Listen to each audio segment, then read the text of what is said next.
911 System Provider Roles and Safety. Emergency scenes can be complex events with many things happening at once. Understanding the roles and responsibilities of public and private emergency service agencies at the scene of an emergency is crucial to the overall outcome of the event. The EMS agency is a government organization that is responsible for the development, management, and regulation of all aspects of the Santa Clara County Emergency Medical Services System. The fire service is responsible for overall scene management and ensuring the mitigation of hazardous situation or environments. In Santa Clara County, all fire services provide at a minimum first response basic life support. Many of the departments also provide advanced life support services. The county has elected to provide ambulance transportation services within the 911 system through a single provider, with the exception of the city of Palo Alto. The contracted ambulance service provider is responsible for providing ALS transportation services for each of the municipalities and districts with the county. Non-EOA contracted ambulance services support 911 system operations as necessary. This may include assistance during periods of high call volume, multi-casualty incidents, and potential or actual disaster situations. When used in the 911 system, non-EOA contracted ambulance services operate in the same fashion as the EOA contracted ambulance service provider. Incident command is a crucial aspect to every emergency scene.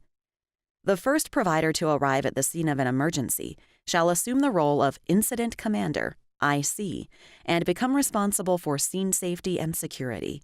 Until scene safety and security are assured, responders are unable to aid the ill or injured.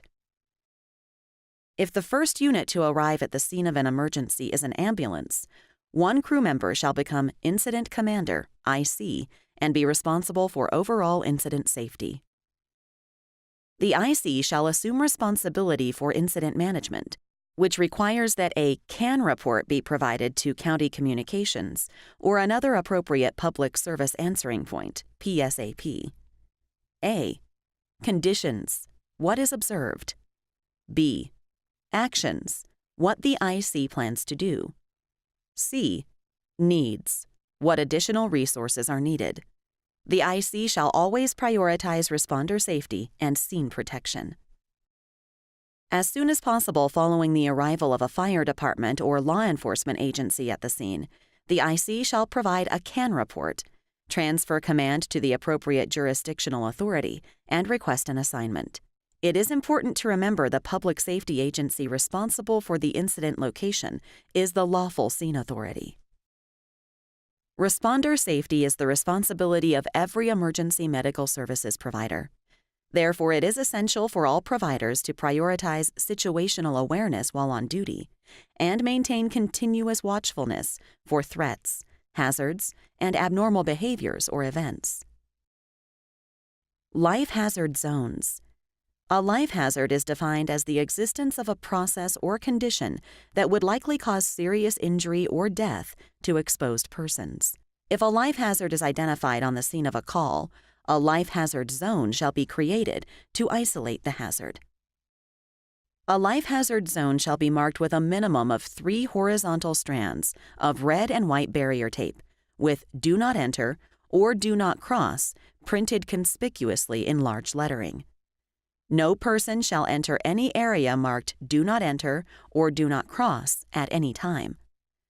All personnel are responsible for observing established life hazard zones and helping to ensure others do not enter such areas. Any responder who discovers a previously unrecognized life hazard condition shall immediately maintain personal safety, immediately restrict access to the area. If the responder is the only unit at the scene, that responder shall notify County Communications via radio and state, "Emergency traffic, life hazard alert," followed by the nature of the hazard and a CAN report. If a fire law IC has already been established, the discovering responder shall immediately notify the IC. The responder shall remain at the border and restrict access to the life hazard until the area can be properly marked. Incident command and responder safety is an integral part of every emergency scene. All emergency response activities possess inherent risk. Predictable risk can be reduced or eliminated with appropriate actions. For further information on how responders can practice responder safety, please refer to the Santa Clara County EMS Life Safety Procedures found in the Pre-Hospital Care Policy Manual.